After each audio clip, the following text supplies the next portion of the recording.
Beer is a $100 billion industry in this country, selling over 6 trillion gallons per year. Once thought of as a down-to-earth drink, these days beer has gotten fancy, with small brewers making what's known as craft beer. And sales are exploding, up 15%. So what's that doing to the beer business? We welcome ABC's nutrition and wellness editor, David Zinczenko, to Nightline.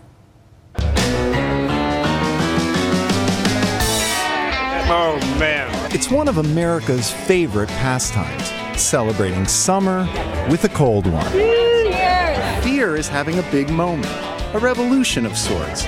From festivals, I'm here to taste as many beers as possible, to tours, We love beer. to beer gardens. Now I have a greater appreciation of all the work that goes into them. In the old days, beer was the downscale beverage of choice of down-to-earth movie characters like Bluto in Animal House. Have a brew. Don't cost nothing. Or Smokey in Smokey and the Bandit. But these days, beer is taken as seriously as fine wine.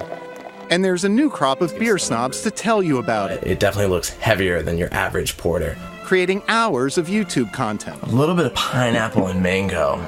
Rating hundreds of varieties. There are even beer sommeliers suggesting food pairings. I'm gonna throw this in with fajitas. This isn't your ordinary six-pack.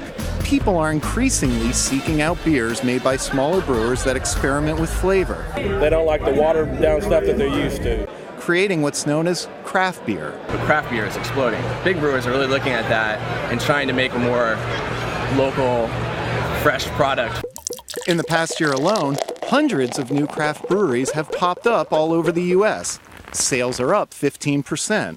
And with big beer sales on the decline, big dogs like Budweiser and Coors are scrambling to get a cut of the craft beer craze. If there was ever going to be a beer war, this is how Miller would have wanted it to go. But these days, a real beer war is brewing between the big beer giants like Anheuser-Busch and microbreweries. The competition will make us a stronger brewery. It forces us to innovate. It forces us to get better. But I tell people, drink the beer. Don't drink the advertising or the marketing, and may the best beer win.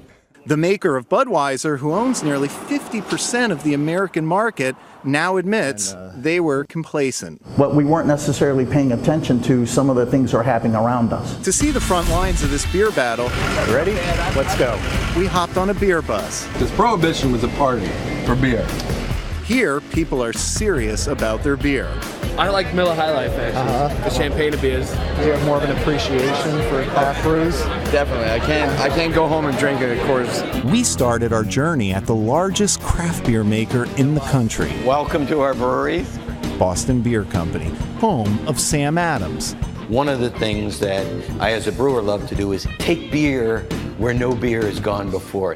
Jim Cook started brewing in his kitchen 30 years ago. Now he ships 2.7 million barrels a year, with over 50 different kinds of brews. These are hops. They give beer its spiciness and a lot of its aroma. But often that flavor comes at a price. On average, a six-pack of craft beer will cost you a few bucks more than the big brewers' brands. Clearly, customers are willing to pay up.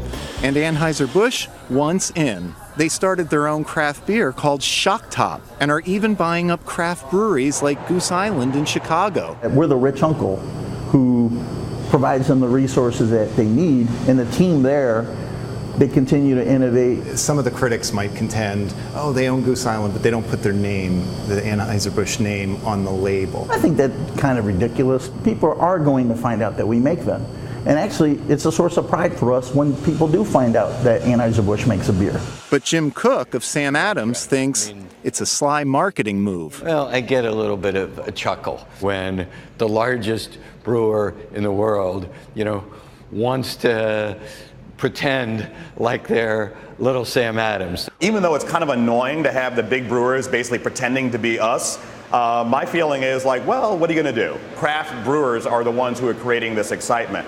And if people start with copycat beers from the big brewers, well, they're going to soon graduate and discover the real thing. The Brooklyn Brewery is producing only a tiny fraction of beer compared to the big guys, but brewmaster Garrett Oliver says they're still winning. We are now making about 10 times more beer here than we were 3 years ago. This movement is happening now because our entire culture is moving towards more flavor. But Anheuser-Busch contends that Budweiser is still the king of beers. There's a reason why we sell as much Bud and Bud Light that we do. It's because people like it, and it's good. Does it disappoint you or annoy you when people refer to it as the yellow fizzy stuff? I take it with a grain of salt because those guys know how hard it is to make a lager. But regardless of who you think makes the better beer, it's clear the beer renaissance is here to stay.